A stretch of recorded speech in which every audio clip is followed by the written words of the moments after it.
And this session is Little Wendy's Daydreaming, and we are making dryer balls. This is one of the holiday ones that I make, so stay tuned. Now here we have raw sheep's wool. It has been washed several times. Still looks a little bit dingy. Looks like this is where the lanolin was at, the more yellow parts.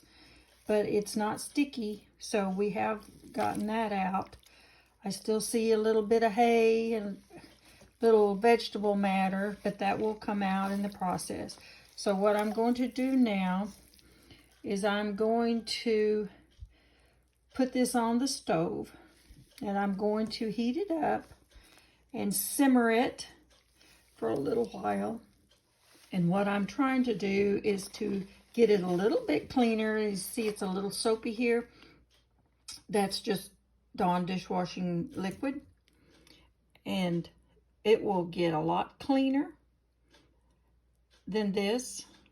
And if there's any little bit of lanolin left, like this little area right there of yellow, then it will take care of that also.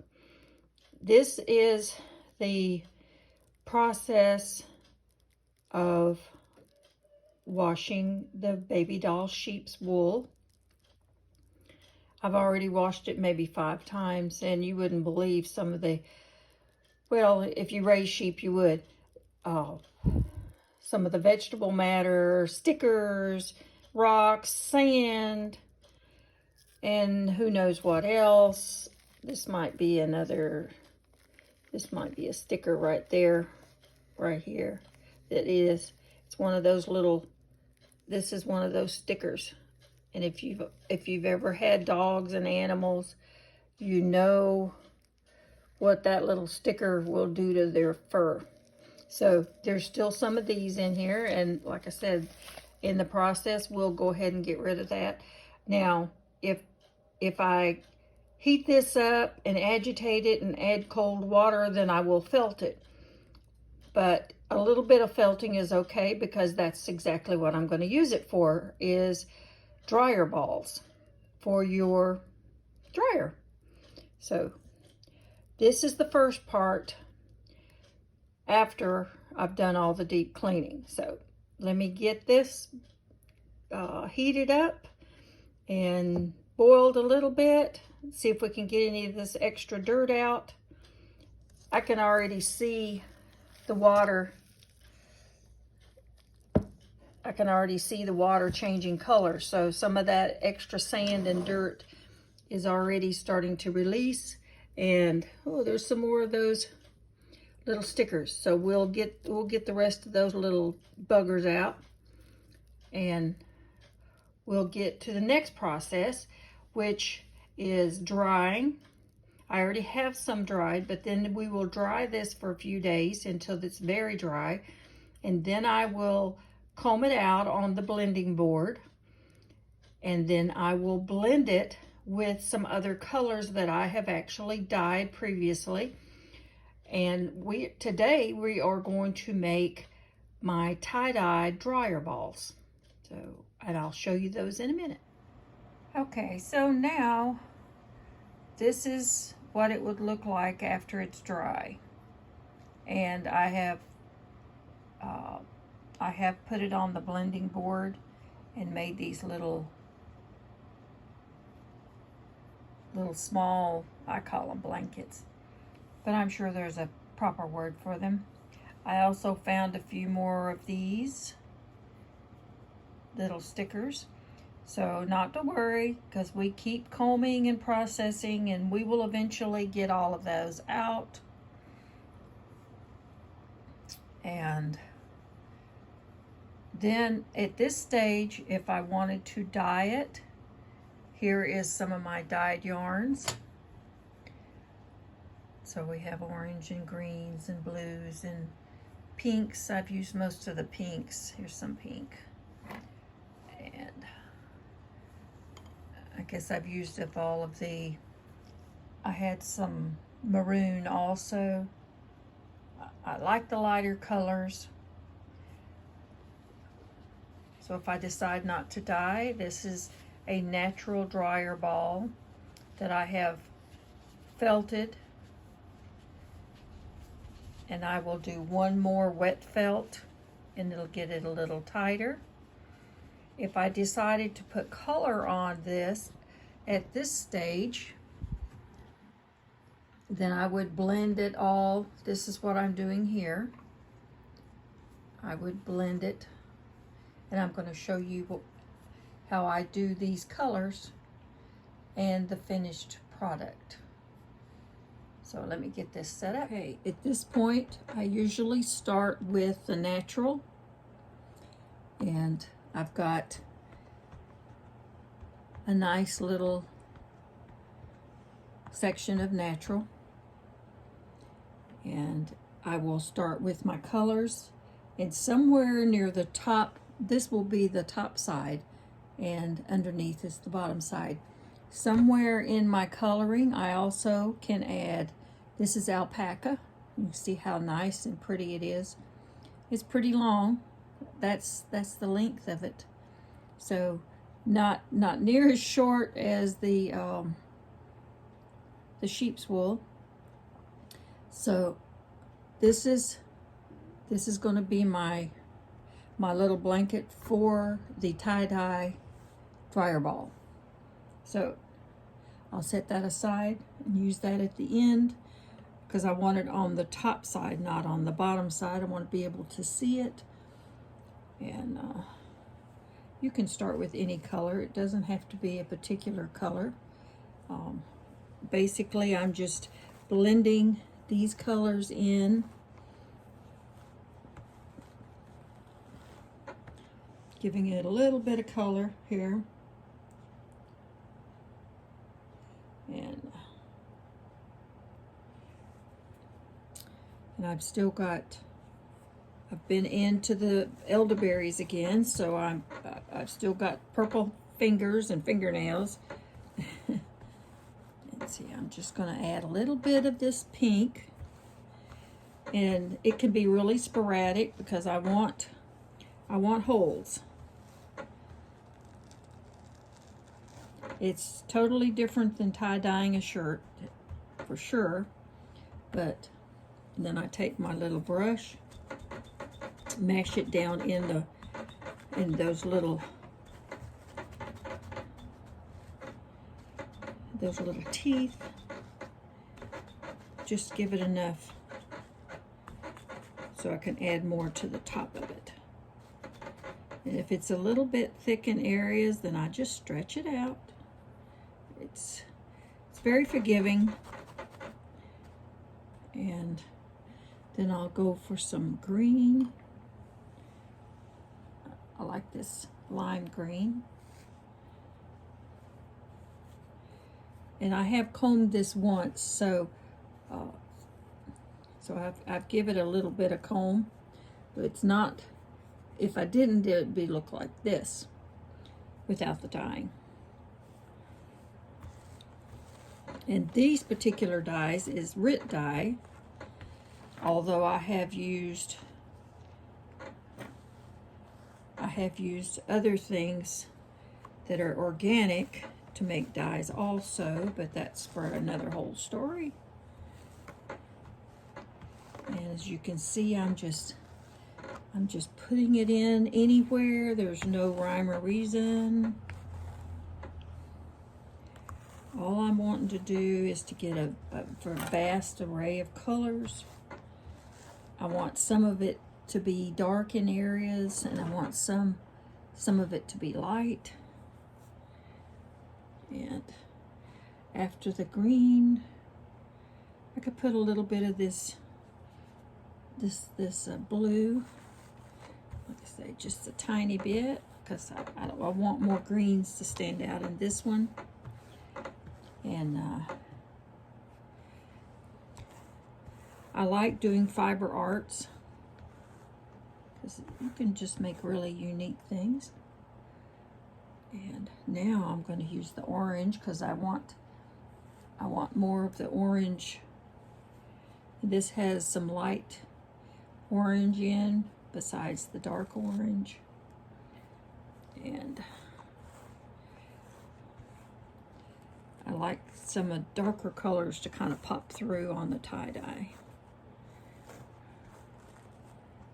And sometimes this is rough on your fingers. That was an ouch. Poked it a little too hard. Didn't hurt the fiber, just got my fingers.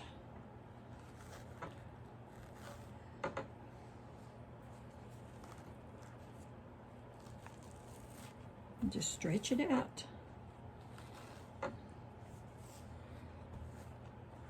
Now when I put it on, it doesn't necessarily stay exactly straight. I can work with it with the needle when I'm felting it onto my dryer ball and take some of the lines out if I don't want it exactly. So that's about all I need on this one. Let me poke it down a little bit in these teeth. And I just want to make sure it's blended pretty good. Okay, and what we'll do next is we'll take our natural ball. Let me pull these up. Sometimes I use my little handy crochet hook here. And I just pull it off the best I can. So the back side is more natural. And then I wrap it around the ball. Let me scoop this away just a little bit. So I wrap it around the ball so that the ends meet. And I take my needle and tack it down. And I'll do that all the way around and the ends before I start needle felting the whole ball. I am still going to wet felt this, but right now I'm working on a specific look, and I want to tack it down a little bit before I get to the wet felting. It just means that I can handle it a little bit rougher than I normally would. I want to make sure there's no holes. And see what I mean about the needle? You can just kind of move the needle around and poke it in. I have a light spot there. And also at this stage, if you have a spot that this little area right here is more yellow, well, I've got a little excess on the end here. You just fill it in, needle it around, and nobody ever knows there was a little bare spot there. So, and I'll do this little quick felting all over the ball. I'll make sure my ends meet before I do the end. I mean, my middle meets before I do the ends. So it's already looking tie-dye. So we have the ends are open, and they're really easy to close. It's amazing what that needle will do. You just sort of manipulate it to where you want it.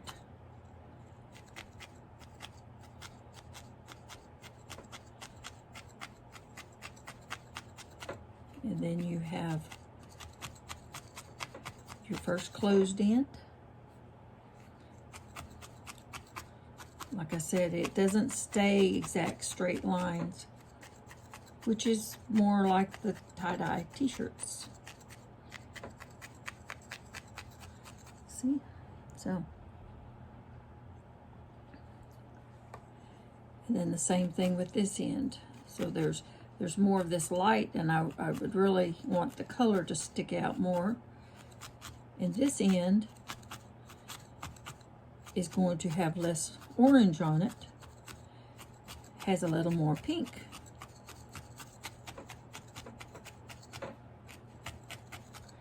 And that's okay. That's what makes each one of them unique. Now these, when these were dyed, they were set with vinegar in the dye so that it does not bleed when they get wet.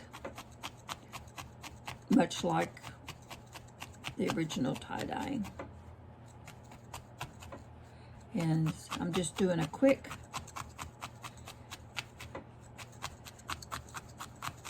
I don't need to felt it completely because the water will complete it for me.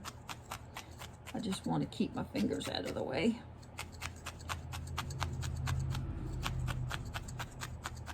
So, there you have it. And when I get it wet, sometimes if it's a little misshapen, I can just do this, but I will do this little massage when I add water to it. So, what do y'all think? This is a tie-dye dryer ball. Now, after we finish the process of felting, before you use it, you can add your essential oils to it. Put 3 or 4 drops on it, and when you feel like that the fragrance isn't strong enough for you after you've used it for several weeks or a month or whatever, you can just keep adding the essential oils. If you let it completely dissipate the oils and you want to use a different one, say if you want to use lavender and it still smells like peppermint, well, you just use it several more times, and then you can add your lavender when you feel like it's more neutral. These dryer balls will last 4 or 5 years, maybe 6, maybe longer, and they will get smaller and smaller and tighter, but you won't have the lint from the dryer ball at all, and it'll be more natural. You put 2 or 3 of these in your dryer and just let them stay there. You don't have to rewash them or do anything unless you want to get rid of a fragrance. Then you can just throw them in your laundry with your clothes, and then when you switch it over to the dryer, then you just throw it in your dryer. Once it's dry, then you can add a different essential oil. So if you added one and you didn't really like it, then that's how you get rid of the oil that you had. You just wash it again. So that's what we're making today. So y'all, if you like this video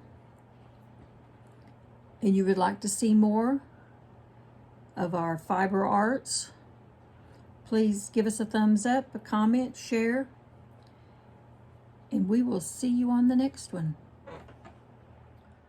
So this is your tie-dye dryer ball. How do you like that?